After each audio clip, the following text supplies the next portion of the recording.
lo estás tú pulsando, hay al menos como visos de conciencia de parte de la población del lado de Israel, como que estén intentando parar esta masacre o...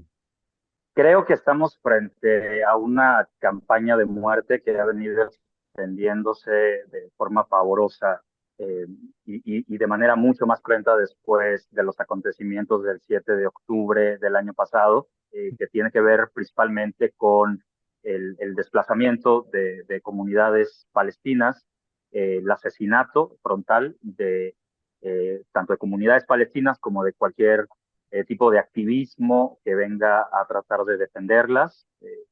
Y por otro lado, una campaña nunca antes vista de ocupación ilegal de territorios que trae en consecuencia un ejercicio de violencia continuo por parte de los colonos israelíes en contra de los pueblos palestinos. Esos tres fenómenos particularmente han venido trayendo en consecuencia que la campaña antiterrorista de Israel eh, eh, comience a cobrar víctimas de manera más cruenta, principalmente en los campos de refugiados, donde ellos argumentan se encuentran operando las cédulas que colaboran con Hamas.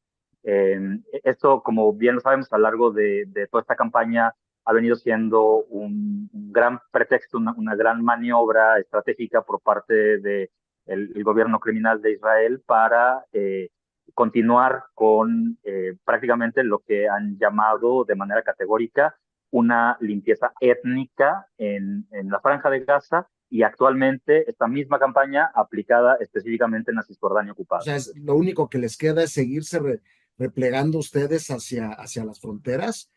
No, lo que queda es lo que siempre ha quedado, es la resistencia organizada por parte del pueblo palestino, que justo atraviesa por una coyuntura en donde, a mi parecer, encuentra un respaldo internacional sin precedentes, ¿no? En el mundo, por parte de organizaciones, colectividades, pero por otro lado, también disminuye el activismo al interior de Cisjordania.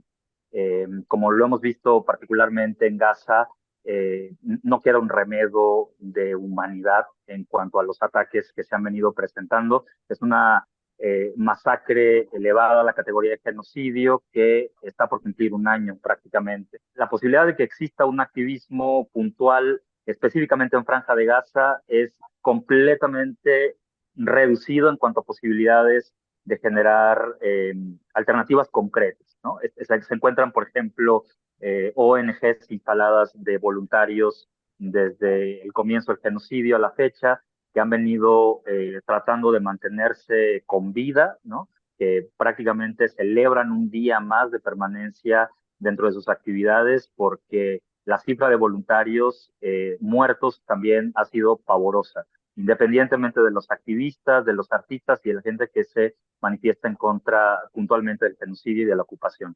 Y en el caso de Cisjordania, esto es una realidad bastante similar.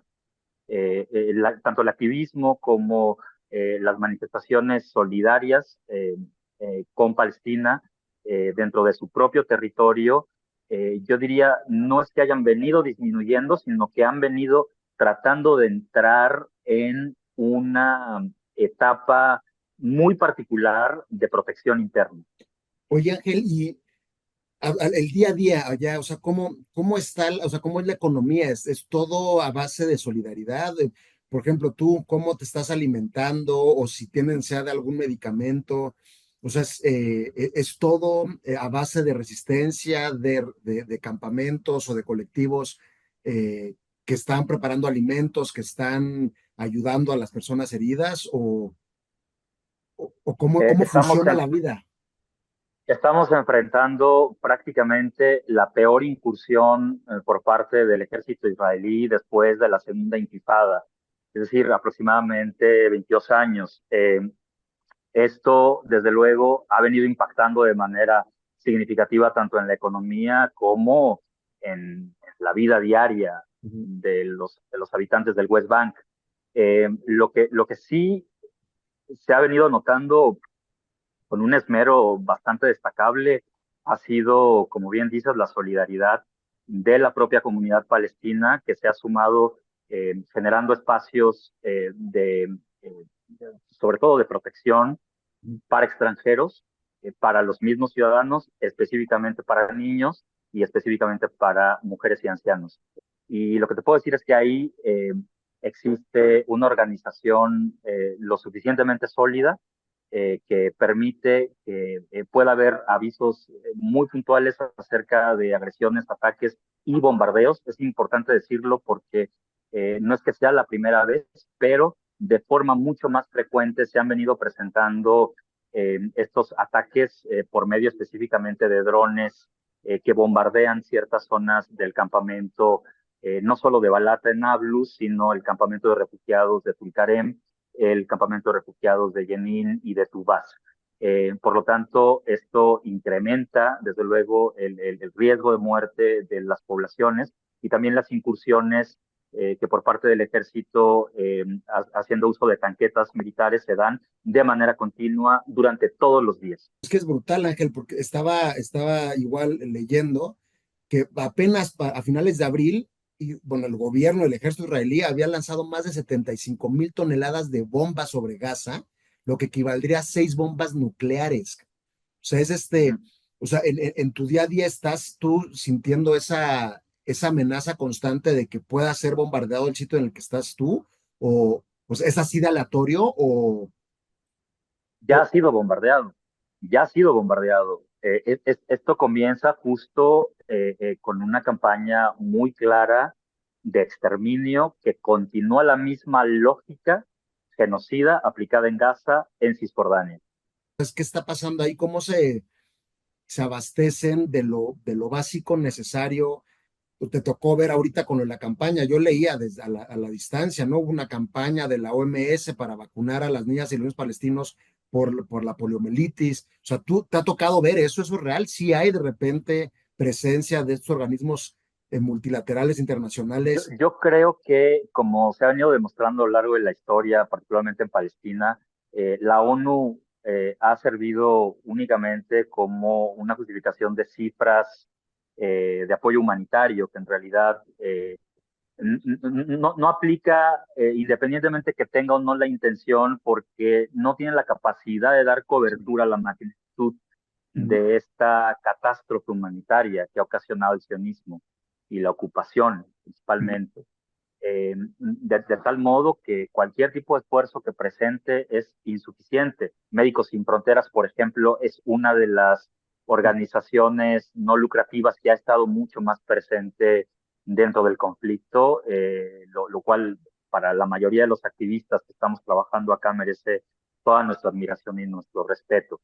De tal modo que a 1 hora 40 minutos de la franja de Gaza, aquí en el norte de Cisjordania, lo que estamos registrando es una pérdida continua de vidas que se han venido prácticamente triplificando después del 7 de octubre del año pasado y que recientemente en esta campaña que se comenzó a implementar hace 2 semanas se han recrudecido de manera mucho más violenta. Eh, o las personas extranjeras, activistas como tú, pueden libremente en cualquier momento salvaguardarse, salir, irte hacia Jordania, o cómo funciona ese control fronterizo. Eh, Hay que recordar que en el caso de Egipto, las tensiones han venido elevándose, principalmente en la zona del Sinaí del Norte, que es la que colinda con Franja de Gaza, y hacia el sur existe una pequeña frontera que tiene algún tipo de actividad no muy fluida. Las relaciones con Egipto no han sido las mejores durante los últimos años y en el caso de Jordania sí ha existido una apertura política y un clima mucho más favorable, incluso a partir del inicio del genocidio. Por lo tanto, hay un control mucho más destacado en relación a las decisiones que toma Israel para abrir o cerrar fronteras, para dejar salir o para dejar entrar a territorio ocupado de Palestina. Pietro Ameglio me comentaba que él está por viajar al Vaticano a hacerle una invitación al Papa Francisco para que se vaya a Gaza. El Papa Francisco, junto con otros jerarcas de distintas confesiones, de distintas iglesias, para que se vayan a vivir unos días a Cisjordania, perdón, para ver si eso logra parar la masacre. ¿Tú has escuchado algo por allá de esta iniciativa?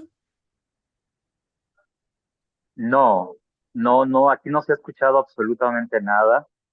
Lo que se ha venido manejando desde hace un tiempo es que efectivamente la presión por parte de la comunidad israelí en contra del sistema aplicado por Netanyahu eh, está favoreciendo para el alto al fuego, ¿no? Como lo hemos visto en las últimas semanas, las manifestaciones, principalmente en Tel Aviv, han sido bastante numerosas y eso se muestra como una alternativa que hasta ahora no ha rendido ningún tipo de resultado, no ha arrojado absolutamente ningún avance. Las negociaciones están completamente estancadas, como ya se sabe. O sea, políticamente no hay un acuerdo que podamos considerar a la fecha es prometedor o nos está invitando a pensar que eh, hay la posibilidad de un alto al fuego próximo. Si esto verdaderamente alcanza a tener una consecuencia políticamente, digamos, determinante, tendríamos un alto al fuego y la entrega de los rehenes que quedan con vida y obviamente el acuerdo del corredor Filadelfia, que ha sido uno de los puntos de disputa más importantes que jamás ha venido defendiendo también como una de las prioridades de su acuerdo, que no consiente la idea de que siga habiendo presencia militar israelí en el corredor. Y esto, bueno, como un panorama bastante ambiguo, bastante eh, cargado de asegúnes. Y lo cierto, Bruno, es que actualmente, mientras esta decisión se toma o no, la gente sigue muriendo en Gaza, siguen bombardeando a Gaza, siguen muriendo niños todos los días. La cifra se eleva cada vez más y lo que nos estamos preguntando de forma categórica y enérgica es por qué nadie ha podido frenar esta masacre.